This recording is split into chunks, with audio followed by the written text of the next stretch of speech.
مش عارف يتجوز مثلا مش عارف يخطب ده غير ولا ايه؟ ده تيجي على الجرح ليه كده؟ رضا الحال يعني. نتكلم النهارده عن الرضا. ليه الواحد ما بيرضاش بحاله يا استاذ محمد؟ ليه الواحد ما بيرضاش بحاله؟ من رأيي انا بتسألني رد عليك ولا لا انت عادي بتسألني؟ بقى، انت عندك رد ماشي مع نسيبه للجمهور برضك يرد علينا عادي. عارف انت لما تيجي اتنين السؤال تحس الأسئلة انك اللي بتيجي في دي دماغك مالهاش رد دي. ايوه ليه بجد والله كلنا من رحمة ربي يعني. بس محدش عاجبه حاجه. اللي ماشي على رجليه نفسه في موتوسيكل، واللي معاه موتوسيكل نفسه في عربيه، واللي معاه عربيه نفسه في طياره، واللي معاه طياره عايز يجيب مكوك ويطلع الفضاء. محدش عاجبه حاجه. ليه ما تبصش للي اقل منك؟ ده ربنا اللي قال لنا كده. ليه ما تبصش مثلا انت عمال تقول ايه اشمعنى دوت معاه بياخد اعلانات؟ ايوه هي اشمعنى دي بالظبط. فلان دوت واخد ما بيعملش حاجه واخد طلع في الاعلانات وبياخد ملايين، او شغال في الحته الفلانيه وبياخد ملايين او بياخد الوفات، وانا باخد 500 600 جنيه. يا عم 5000 جنيه 7000 جنيه 7000 جنيه ما يجيبوش حاجه والله. بس بص اللي فيه الناس اللي هم بتوع تكافل وكرامه اقل منك بياخدوا مثلا 400 جنيه. بس انا عايز اقول لك على حاجه، عشان في ناس ممكن ياخدوا الكلام ده لاتجاه تاني، يقول لك انت بتطبل وارضى بحالك وبتاع والكلام ده عشان ايه؟ ممكن ياخدوا الموضوع الاتجاه اللي هو ايه؟ لا مش بنطبل. الدنيا بايظه وانت ازاي بنتكلم؟ احنا غصب عننا، احنا على فكره زينا زيكم والله. احنا بنتكلم والله العظيم ممكن ثلاثه انيل منكم كماديا الحمد لله. واحنا يعني قلنا في كل حلقه بنقولها وقلنا في حلقات قبل كده يا جماعه احنا مش احسن حد ولا احسن حاجه. قلنا مش ملتزمين في الصلاه ونفسنا نلتزم زي بقيه الناس. احنا لما بنيجي نكلمكم مش بنكلمكم اللي هو اعمل كذا وانا ابقى ما بعملش. انا بقول لك انا ما بعملش، وانا ممكن اقول لك انا بس لو انت بتيجي تشوفني وتراقبني ولا قاعد معايا 24 ساعه ما ترجعش ورانا. انت ما ترجعش ورانا وبنصحى نفسنا والله. احنا النصيحه بنقولها لان احنا بنقول انتوا اهلنا واخواتنا في الاول وفي الاخر، في اول الكلام وفي اخره انتوا اخواتنا. احنا بنتكلم احنا قاعدين قاعده فضفضه، كلنا قاعدين مع القهوه بقى مع اصحابنا مش اكتر ولا اقل. فاهم؟ احنا بنتكلم في الحاجات اللي احنا مضروبين منها. انا بنقوله 5000 جنيه القبض ده ولا 7000 جنيه ولا 10000 جنيه والله ما بيعملوا الحاجه يا جدعان غاليه مولعه النور. بس احنا مش عايزين نخش في ايه، في حته بقى سياسه ويقول لك الحكايه والروايه. لا بس احنا بنقول ايه، زي ما انت بتبص اللي اعلى منك بص اللي اقل منك. مثلا قاعد بصحتك فاهم، وعمال تبص على دوت وتحسد في دوت وتعمل في دوت. بص يا عم الراجل اللي عيان طرف من اطرافه مثلا مقطوع ولا حاجه بينزل بيشتغل بيسعى بيجيب مناديل مش عارف ايه. لكن انت واحد بتلاقيه بصحته وقاعد عمال يتنطط على السوشيال ميديا فاهم عشان يجمع فين انت تعبت فين، انت مش راضي بحالك ليه. وغير بقى في ناس بتطلع بتشهد بالاعاقه بتاعتها، مش هنذكر الاسماء. احنا بنتكلم موضوعنا النهارده عن الرضا. انت راجل شغال في حته الفلانيه اتقي ربنا ما تقولش على قد فلوسك. ولا ثواني برضه هو الموضوع مش كماده بس في كل حاجه. ايوه يعني مثلا كمثال ما هو انت عشان بس محدش يفكر احنا بنتكلم كماده بس. هو بقى بالفلوس بس ندخل في حاجات تانية كتير. ايوه انا لو كان اتكلمت على الصحه والله ولسه مثلا لو ورزقك في شغلك ورزقك في مش عارف ايه والكلام دوت بالظبط اللي هو اخواتي كل واحد واخد ال 24 قراط بتوعه كاملين مكملين. بس هي الفرق بس في ايه، دوت واخد مثلا 10 صحه رزق وصحه، ده واخدهم فلوس، ده واخدهم عيال، ده واخدهم مصانع مثلا وشركات كلها كده. بس انت بص بقى اللي عنده ممكن يكون عنده فلوس وعنده امراض مش عارف هو شايف الظاهر بقى مش شايف الباطن. ايوه انت لما تختار لما تيجي تقول تتكلم على حد ولا تيجي تقول على حد خد الشيله كلها فاهم. ما تقولش معاه فلوس ولا معاه ايه. ما انت ممكن بص هيجي واحد دلوقتي يقول لك ايه ماشي اديني بي ام دبليو واقعد اعيط فيها ما عنديش مشكله.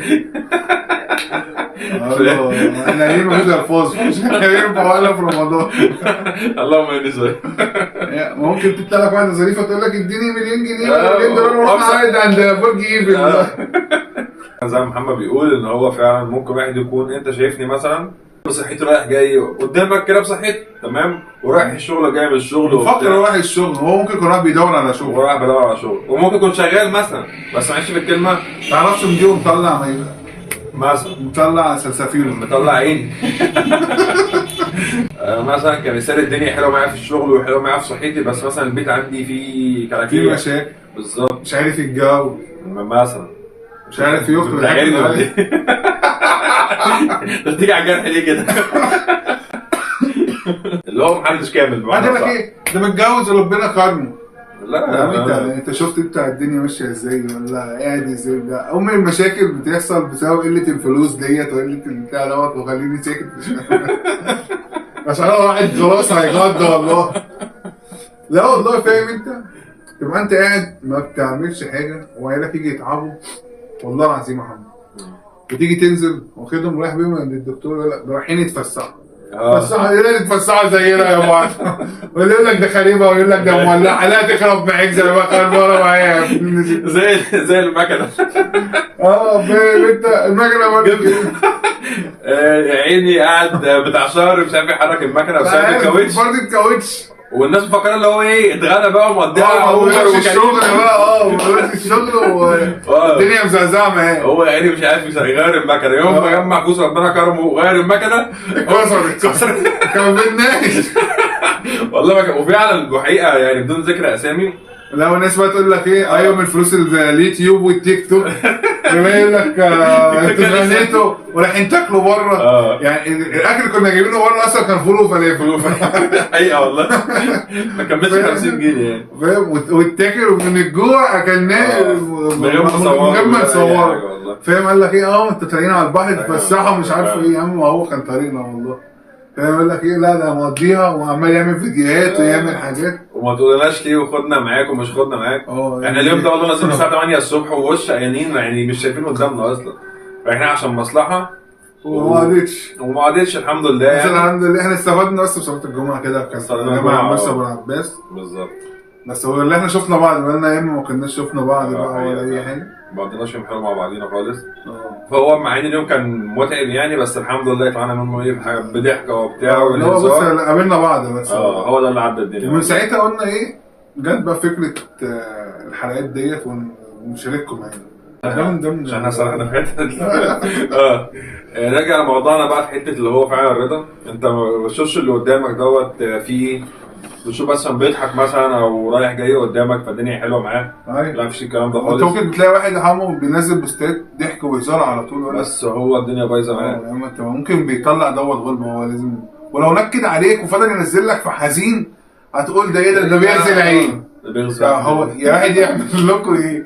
ينزل قرآن مش عاجب، ينزل فاهم ضحك وهلس مش عاجب، لا ينزل هزار مش عارف. يعني انتوا الواحد ما هي لا ما الواحد ترضي الناس كلها بالظبط. مهما عملت هيطلع لازم حد يطلع لك عيب او يا يحسدك في اي حاجه فاهم يبص لك في حياتك. طب ليه يا عم؟ احنا بنقوله يعني والله لو عايز تبدل تعالى بدل يعني، متهيألي هيبقى حياتك احسن من حياتي بكتير يعني. الله اعلم برضه انت ما تعرفش، ممكن يبقى انيل منك بالظبط. بس انت دلوقتي الدنيا متنيله معاك، عايز الدنيا كلها متنيله معاك، ما انت حب لاخيك كما تحب لنفسك. بالظبط. حب له الخير عشان هو يتمنى لك الخير وغيرك يتحب لك الخير ويتمنى لك الخير. هنعيشه كلنا في سعاده والدنيا تبقى حلوه. لكن انت عمال تحكد على ده وده بيحكد عليك وده بيحكد عليا وانا بحكد على ده. الخيبه كلها رايحه في داهيه. الخيبه كلها رايحه في داهيه. فاهم انت على ايه ما تعرفش. الناس غريبه وشعب اغرب والله. بس ده الحل، ده من حل من المحال. ده من حل من المحال. بس يا استاذ محمد الموضوع يعني ايه بقى اوفر اللي هو من ناحيه ايه؟ حتى مش بيحقدوا او بيحسدوا من اللي هو من الهم. عارف انت مش اللي هو الهم بيضحك بيقولوا لا ده في ناس صفرة بجد. دي المشكله. انت فاهم؟ صفرة يعني فعلا حته صفرة شباب يبس. بيبسي غلط دلوقتي وقطع. لا بيبسي بمعنى بيبسي حاجه ساعه. ماشي. الناس الصفرة دي ربنا يهديها. لو هتبص لحد زي ما قال محمد شيل الشيله كلها بقى، ما تركز في حياته ركز في حياتك انت. ما تقولش ما دوت عنده وعنده. طب ما انت اعمل زيه. يعني كان في فيديو شفته من 3-4 ايام كده، راجل كبير في السن يعني معاهم والدي ووالدك حاجه زي كده او في نفس السن كده يعني في الستينات متهيألي. بينزل يشقى في الشارع وبيلم، هو الظاهر بيلم كان زيت بلاستيك يعني ربنا يرزقه يعني ويقويه. فالمهم واقف بيفك فلوس او بيعمل مطروح مش عارف اسمه ايه اللي معاه الالترا. شفته؟ هو ده. الكومنتات بقى ايه؟ ده بص معاه احدث تليفون، ده معرفش ايه. انت بتبص له في ايه يا عم؟ الراجل دوت هو ما قالش انا شحات، هو قال انا مش شحات. هو قال لك انا راجل اعمال. ايوه هو بتاعنا يعني مش قال لك التليفون دوت اللي بيشيله رجال اعمال. قال لك انا شغال بلم كنزات. الله يسلمك. اعمل زيه يا عم، اعمل زيه. انت مالكش دعوه، هو لازم يلبس لك بدله وينزل يلم بيها كنز مثلا. ما انت كده. ما انا هو بيقول لك انا باجي اروح المطعم اجيب لقمه، فين بلاقي الناس تقول لي ايه، لا خلاص الحساب عندي. انا ما بقولش لحد اديني حاجه، هم الناس ايه اللي بيدوني. اجي اروح عايز اشرب قهوه مثلا ولا حاجه، الاقي الناس ايه، لا خلاص ايه عندي القهوه دي. اول ما طلع تليفون يقول لك بقى وقال لهم مثلا، ويقول لك ايه اللي هو بيقول لهم انا لا مش محتاج مثلا، ولا انا راجل اعمال. بيفكروا اللي هو ايه بيتريق عليهم ولا بيعذب معاهم. طب يا عم خلاص انت راجل اعمال، احنا بنمسي عليك، عندنا احنا الواجب دوت. خلاص هو مش هيضربك، هو ما جاش ضربك على ايدك قال لك هات لي، ولا قال لك اديني حاجه لله، ولا اديني واجب. عملت هو راجل بيسعى رزقه بيجي له برضه. بالظبط. فلا الناس بقى سابقه كل القصه ديت، وان هو بيشقى طول اليوم مثلا شغال ممكن اكتر من 12 ساعه، وبيقعد في الشارع بين عن اهله وبين عن الكلام ده. سابوا كل ده، وغير اللي هو متعرض للجراثيم ومتعرض ايوه والبرد والحر والجو والكلام دوت كله. تمام.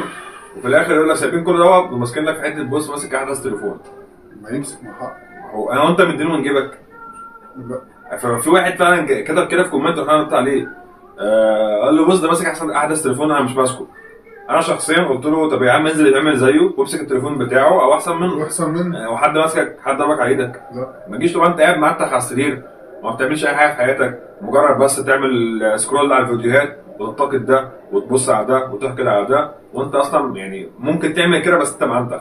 زي اللي هو يبقى شخص انا عايز ابقى حاجه وقاعد مكانه. بالظبط. تنزل تتحرك، ينزل يسعى. عارف عامل زي مين؟ ربنا قال لك اسعى يا عبد وانا اسعى معاك. عارف عامل زي ايه؟ اللي هو الشخص مثلا يبقى قاعد معتخ في البيت ويطلع واحد مثلا يبقى بيلعب جيم او حاجه زي كده وبيصور وبتاع، فالراجل بيبني جسمه، دي حاجه شخصيه بتاعته ترجع له. انت بتلعب غلط. خفف والعب صح. لا العضله ما اعرفش ايه، لا اعمل ايه يا عم، يا عم اعمل زيه. اعمل عضله واحده انت اعمل بس. زيه بس يا عم، شيل ربع اللي هو بيشيله مثلا. لا هو بس ايه فيلسوف ينتقد ويحقد ومش راضي بنفسه وما تعرفش هو عايز ايه في الحياه. ويا ريت ينتقد حد عارف. لا ما حد عارفه هيلطش له اصلا. هو مفيش غير واحده بس اللي عارفاها امه، وعارفه اللي هو كده يعني. خلينا ساكتين. لا اقول حاجه اهبل امه عارفه. ما تشيلوا على بس. والله بهبل امه عارفه، فاهم انت؟ يقول لك لا ده فلان عمل وفلان كان ده هو مفكر نفسه اللي هو حاجه، ربنا يهديه. بس هي فكره الموضوع بتاعنا اللي هو الرضا، احنا اتفرعنا شويه بس اللي هو ايه يعني نفس الفكره بتاعت الكلام، اللي هو انت ارضى بحالك ما تقعدش تبص لغيرك وتنتقده على الفاضي. انت ما تعرفش والله اعلم بظروفه ايه، لو هتبص على حياته وبص عليها كامله من كل اتجاه من كل الجوانب. ايه ضحكت كل مره. بيبقى الشيطان بيلعب في دماغنا، يقول لك هو اللي احسن منك ده احسن منك ليه؟ على فكره بص فاهم الطمع جدا في الدين. ثواني هو بص على حاجه، هو فكره اللي هو انا ابص لحد احسن مني بس اتمنى له الخير وابقى يزيده يزيده ويزودني معاه، مش اللي هو ايه اشمعنى هو لا ما عندناش يا رب كرمني زي ما كرمت. بالظبط. يعني مثلا مش حد او يا رب كرمني ابقى يزيده من نعم الله. يعني مثلا مشوا عربيه حلوه في الشارع يقولوا ايه اللهم بارك اللهم بارك وزيدوا ليا بمثل او حاجه زي كده. تمام. بس بقول هسألك على حاجه، بس في حاجه قال لك ايه لما تيجي تقول ايه ما شاء الله، كلمه ما شاء الله مش بتمنع الحسد، بس هو في الاول وفي الاخر ما شاء الله انت ما شاء الله بتقولها انت داخل بيتك حلو، او داخل خلينا في بيتك، فبيتك ما شاء الله كويس كده، فربنا قال لك في القران اذا دخلت جنتي فقل بسم الله ما شاء الله، او دخلت جنتك انا مش عارف الحديث قوي عشان ما حدش يعني يقول اللي انا بس فيما معناه يعني انت ديت حتى جبت عربيه فالعربيه عجباك عربيتك قول ما شاء الله. ليه؟ لان دي حاجه تخصك انت بقى دلوقتي رايح عند واحد صاحبك ولقيت مثلا الشقه متبيضه جديد مثلا ولا حاجه، او شقه عريس جديده او اي حاجه، تقول ايه اللهم بارك ما شاء الله ربنا يزيدك. اللهم بارك دي بقى هنا بتكسر العين، لكن ما شاء الله ديت مش هتمنع العين او الحسد. فقالت برضك اللي شايفنا النهارده في الحلقه دي اللهم بارك. اللهم بارك. ننهي الحلقه تحب تنصح الناس بايه اللي هم ربنا يهديهم ويبطلوا يعني يبصوا في حياه الناس دول؟ انتوا مش هتقدروا تمنعوا نفسكم عن يعني ده مرض اصلا، بس انت حاولوا تصلحه من نفسكم. ومش بيتريق عليكم على فكره، ده مرض زي اي مرض يعني. ايوه، في ربنا قال في قلوبهم مرض. في اللي هي برضه سوره الفلق، يعني ربنا يعني دول الحسد. رب الفلق. بالظبط، فهو الحسد موجود في القران وربنا ذكره، وده مرض مش بنتريق عليكم، مش بنتريق على حد، احنا بس بنوعيكم اللي هو عشان ممكن يكون شاب صغير او حد مش واخد باله دوت اصلا غلط وحرام. ممكن يكون واحد اهله مش يعني مش معرفينه الصح غصب عنهم او فلتت منهم، ما عرفوش يربوه او ما عرفوش يعرفوه الصح والغلط ايه. لا احنا بنصحح له المعلومه. برضك احنا مش شيوخ ولا احنا رجال دين عشان محدش يقول لك ايه انتوا بتتكلموا في الدين وبتغلطوا ومش عارف ايه، ولا حد ياخد حته احنا اتلخبطنا فيها ويقول لك دول بيتريقوا ولا لا. اسمعوا الفيديو للاخر ارجوكم. احنا بندي نصيحه واللي احنا بنديه لنفسنا.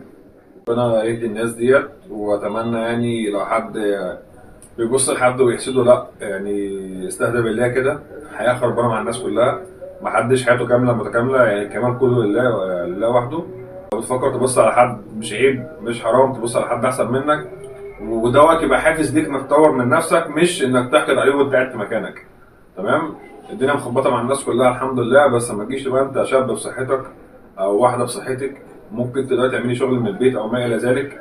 تمام. واسعى وربنا يسعى معاك، وعشان انت قاعد بس على التليفون وتتفرج وده عمل وده عمل وواقف في الشارع تتفرج ده جاب وده جاب وده راح.